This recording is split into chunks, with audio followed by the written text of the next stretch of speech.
कमी बोला, वादग्रस्त वक्तव्य टाळा असं एकनाथ शिंदे यांनी म्हटलंय। उपमुख्यमंत्री एकनाथ शिंदे यांनी शिवसेना मंत्र्यांना या सूचना केल्यात।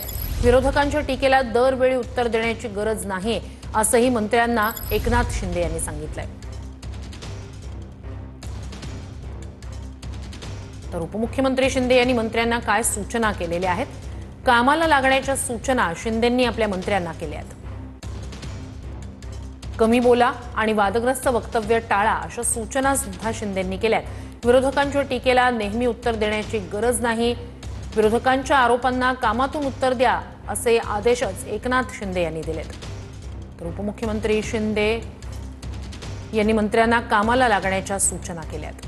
कमी बोला, वादग्रस्त वक्तव्य टाळा असं त्यांनी म्हटलंय। अधिक या सगळ्या संदर्भात जाणून घेऊया आपले प्रतिनिधी गिरीश गायकवाड यांच्याकडनं। गिरीश, अत्यंत महत्त्वाची ही घडामोड म्हणता येईल का? कारण एकीकडे मंत्र्यांसंदर्भातच दिल्ली दरबारी अमित शहांचा हा वाद गेलेला असतानाच आता एकनाथ शिंदेंची ही सूचना। नक्कीच आपण पाहतोय की राज्याचे उपमुख्यमंत्री एकनाथ शिंदे दिल्ली दौऱ्यावर आहेत।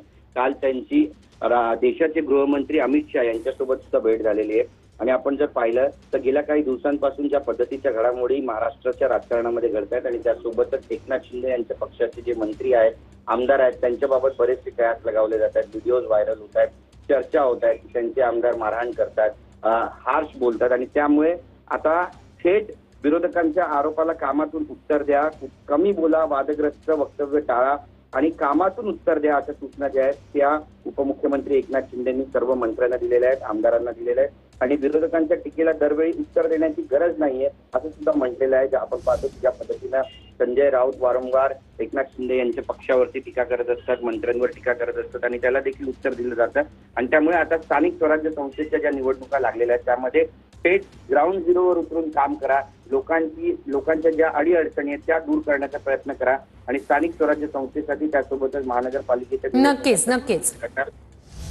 नक्कीच अशा सूचना आता देण्यात आल्यात। तुर्तास धन्यवाद गिरीश।